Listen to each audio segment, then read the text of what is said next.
there's currently a major loophole happening with the sale of e-cigarettes, and that's the use of synthetic nicotine products. Now, with synthetic nicotine products, it's the same addictive potential, it has the same effects, but because it's synthetic, it somehow is doing an end run, is not falling under the same regulations. So, as a physician, Dr. Siegel, I think we're all concerned about this. I want to hear your comments on the use of synthetic nicotine products.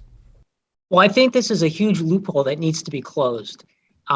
It doesn't matter whether the nicotine is synthetic or not. It's still nicotine and it has the same effects. The brain cannot determine whether the nicotine is coming from synthetic nicotine or that it was originally derived from tobacco. Congress needs to amend the Tobacco Control Act to basically define tobacco products as products that contain nicotine, even if the nicotine is not derived from tobacco. Either that or the FDA needs to make a declaration that they're going to consider these products to be under their jurisdiction. Whichever way it's done, there's no question that this loophole needs to be fixed. These products all need to be regulated. So, Dr. Siegel, why do you say a lot of the headlines about e-cigarette risks are wrong? For example, some people have talked about popcorn lung and have said that e-cigarettes are causing this terrible disease of popcorn lung. Some people have, and some health groups have attributed the lung. We had an outbreak in 2019 of severe lung disease among many people, a lot of young people who were literally dying, having complete lung failure. And a lot of groups said, that was due to e-cigarettes. And the truth is that was not due to e-cigarettes. It was due to THC vapes that were essentially doctored with vitamin E acetate, which is a thick oil. And that thick oil was coating people's lungs. And of course, it's going to kind of destroy the lungs. They're not going to be able to work.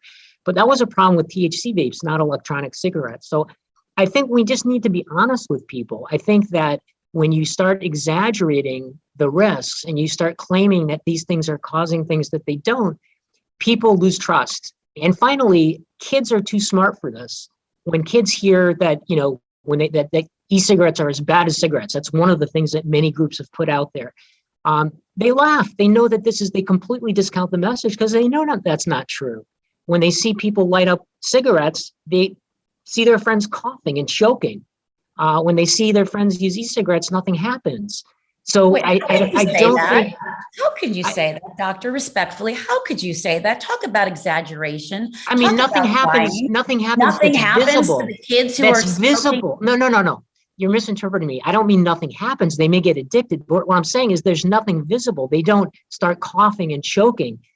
I don't know if you have any teens in your life, but let me ask you a question. Of the people that suffered from what was called EVALI, was every single one of those due to THC vapes? No, yes, there were it was. No, Absolutely. Really, based on the CDC's own data, there were, I think 12 or 13% where they said it was not THC. No. Meredith, please. They were. I think you're getting a little out of your territory here. Okay. Listen to me. I am citing the data correctly. No. You are not. You said that they. So you're telling me that it there wasn't was due to nothing THC. that the CDC said that it was not conclusive. Every single one of those people, that's what the CDC said, that every single one was due to THC vape. The majority were, but not all. Okay. And we are still, every single day, we are receiving emails and texts from parents whose kids are ending up in the hospital who have used THC. They're ending up in the hospital because they've used THC. And yes, they have. How do you know? Every single one of the parents that are reaching out to us. Let me tell you something. Their CDC stopped tracking what they called EVALI. It basically meant there was this terrible lung illness. Kids were ending up on ventilators. It is still happening. There have been dozens and dozens and dozens of cases. Correct. Reported in the media that's happening because they're using not being tracked off the black market that are contaminated with vitamin E acetate. The FDA found that every single one had vitamin E acetate in it. That's what's causing the problem. And by deceiving people into thinking it's e-cigarettes, you're actually making it worse.